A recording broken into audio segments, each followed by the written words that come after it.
Don't just aspire to make a living. Aspire to make a difference. A true leader of the people. The person who should be our next president should be characterized by academic excellence, professional excellence, and moral excellence. We should be able to live our lives in such a moral way that we can always praise our Creator and tell Him, I did my best for your greater glory and the salvation of my soul. I come bearing all granted.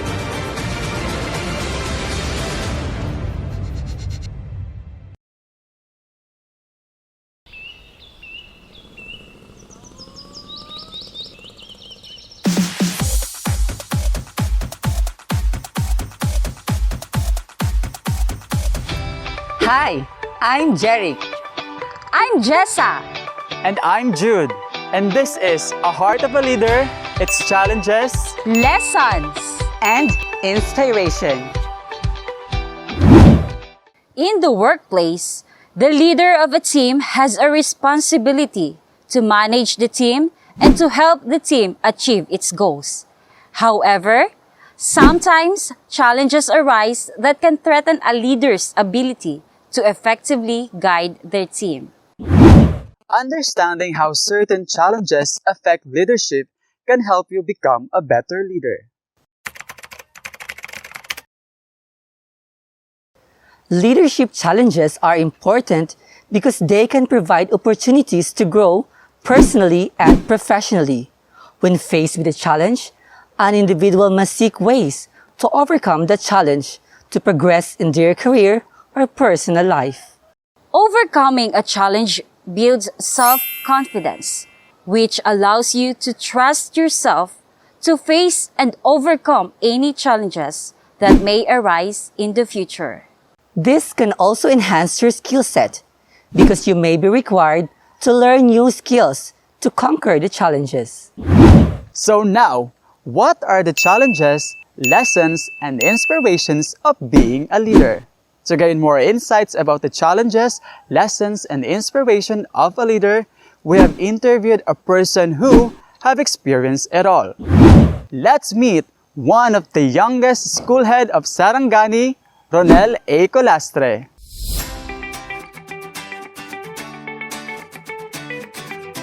Ronel began his career as a teacher in 2015. His leadership journey began even while he was in elementary and high school. During his college days, he was also the president of the Supreme Student Council. Just recently, he applied for the position of teacher in charge in the division of Sarangani and was placed first on the RQA. After a few months of waiting, he received his assignment order and was assigned in Kapanal Elementary School, located at Barangay Gasi, one of the outlying schools in the municipality of Kiamba. He started his career as a school head only a year ago. Being new in the position is challenging, for he is responsible for all that is being done in or by the school. Let us know what are his challenges and lessons of being a leader and how he cope up and overcome these challenges.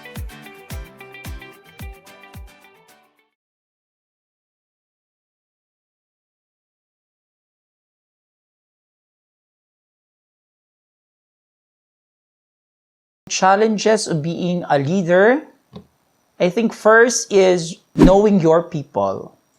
Knowing the nature of your people ay isa sa malaking challenges for me as a leader.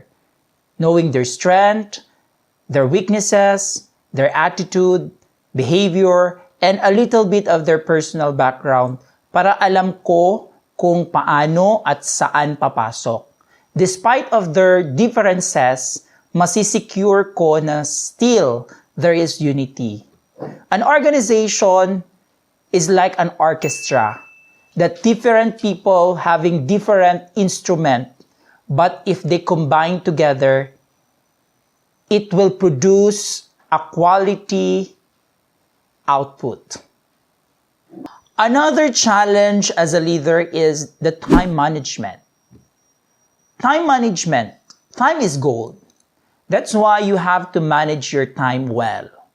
Remember, you are also a mother, a father, a sister, or a brother. You have also the responsibility to them. That is why you have to manage your time without compromising your role as a leader and your role as a member of the family. In my case, I see to it that I still have quality time with my family and loved ones. Also, time for my professional and personal development. Currently, I am studying at MSU Jensen in a PhD program. At the same time, a student of online short course Simeo Enotech Teach Excel, because I do believe that as a leader, I have to grow and always learn. So that's why time management is very challenging for me. The third one is decision making. As a leader, it is very challenging. You are accountable, you are the responsible for the success of any organization. There are problems that need urgent decision making. So as a leader, you have to consider many things. You have to consider a lot of things. You have to weigh in the pros and cons before you decide. That's why it is very challenging. The fourth one is developing your people. It is a challenge because as a leader, you are accountable for it. The highest calling of leadership is human resource development. That's why you have to inspire and provide learning opportunities to your people for them to grow and to be more effective and efficient member of an organization. Another challenge of being a leader is leading change. Be a transformed leader. There is no constant in this world except change, meaning time changes everything and things around us are all changing. Maybe it be the season, technology, or our lives.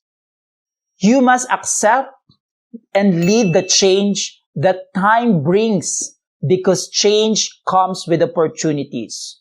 You must be a proactive leader and you have the will to embrace change. You have to keep abreast on the new information and others. That's why it is very challenging.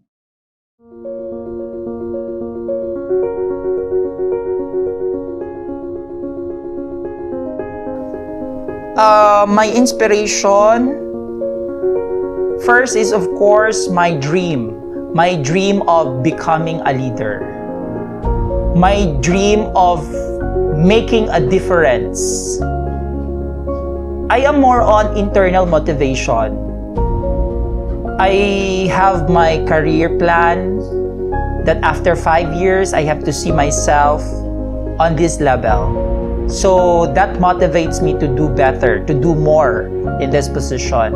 Of course, part of my inspiration also is my family, my loved ones. The main reason I work hard.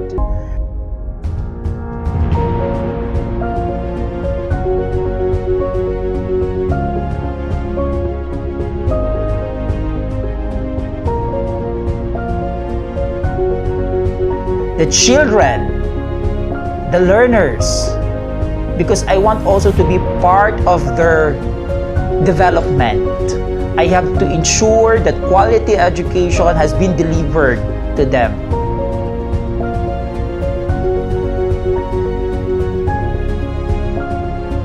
And of course, my friends and my people also inspire me of becoming a leader. I want also to be part of their success. I want to set myself as an example to them and be an inspiration to do better and be better in the service of the Filipino children.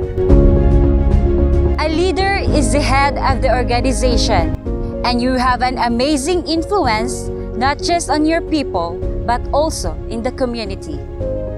A leader is not served by its people, but rather serve its people.